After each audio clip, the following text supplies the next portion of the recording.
কি তোদেরকে বলেছিলাম না আমার টার্গেট কখনো মিস হয় না, এবার বুঝতে পেরেছিস?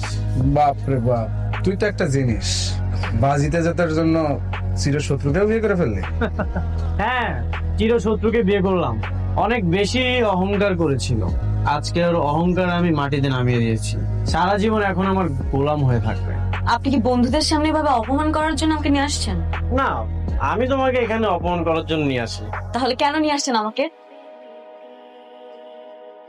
আমি তোমাকে এখানে এনেছি এইভাবে অপমান করার জন্য। বাসর ঘরে থাপ্পড় দিয়েছিলাম, সেটা তো চার দেওয়ালের মধ্যে সীমাবদ্ধ ছিল, কেউ তো দেখেনি। এখন পাবলিক প্লেসে থাপ্পড় দিলাম, এখন বুঝতে পারছো কেমন লাগে?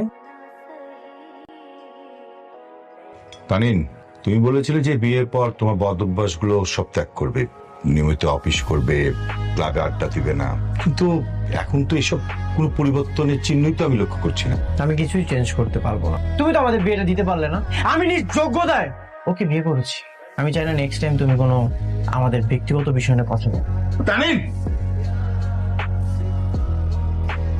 বৌমা, এ কি বাবা, আপনি আপনি কেন কষ্ট করে ছাদে আসলেন? আমাকে বলতেন, আমি আপনার রুমে গিয়ে আপনার সাথে কথা বলতাম। সমস্যা নেই মা, আমার ছেলেকে তো আমি খুব ভালো করেই চিনি। আমার ছেলের আর তোমার ভবিষ্যতের কথা চিন্তা করি আমি একটা কাজ করেছি। কি কাজ বাবা? আমার সমস্ত সম্পত্তি আমি তোমার নামে লিখে দিয়েছি। এই যে ধরো, দেখো। এ কি সত্যি সত্যি তো আপনি সব আমার নামে লিখে দিয়েছেন? মা, এখন থেকে আমার সমস্ত সম্পত্তির মালিক হচ্ছে তুমি। কিন্তু কেন বাবা? মা, আমি জানি আমার ছেলের হাতে যদি সবকিছু চলে যায় না, 2-1 বছরের মধ্যে আমার তিলে তিলে করা সব সম্পত্তি ভ্যানিশ হয়ে যাবে। কিন্তু বাবা, মা, আমার একমাত্র ছেলে, আমি আমার সন্তানের ভালো চাই। তোমাদের ঘরে যে সন্তান হবে সে যেন সুন্দরভাবে এই পৃথিবীতে বাঁচতে পারে সেটাও চাই।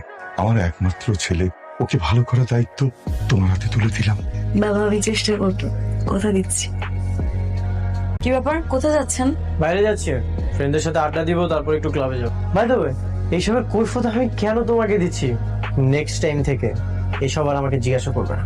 এখন থেকে আমাকেই কৈফিয়ত দিতে হবে। তোমাকে কৈফিয়ত দিতে হবে মানে? তুমি কে? তুমি জানো না আমার কাছে তোমার মূল্যায়ন কতটুকু? Past is past. এখন থেকে আমি যা বলবো তাই শুনতে হবে, তাই করতে হবে। আর একবার যদি কোনো উল্টাপাল্টা কথা বলো তাহলে কিন্তু আমি তোমাকে... মেয়ে মানুষদেরকে অসহায় মনে হয়? মেয়ে মানুষরা অসহায় না। বাই দ্য ওয়ে, এখন থেকে এই বাড়িতে আমি যা বলবো তাই শুনতে হবে। কেন শুনতে হবে জানেন? কারণ এই বাড়িটা এখন আমার। এই বাড়ির সকল সম্পত্তির মালিক এখন আমি। না, পড়ে দেখো। কি এটা, ডিভোর্স লেটার? পড়েই দেখেন নাকি? এইসব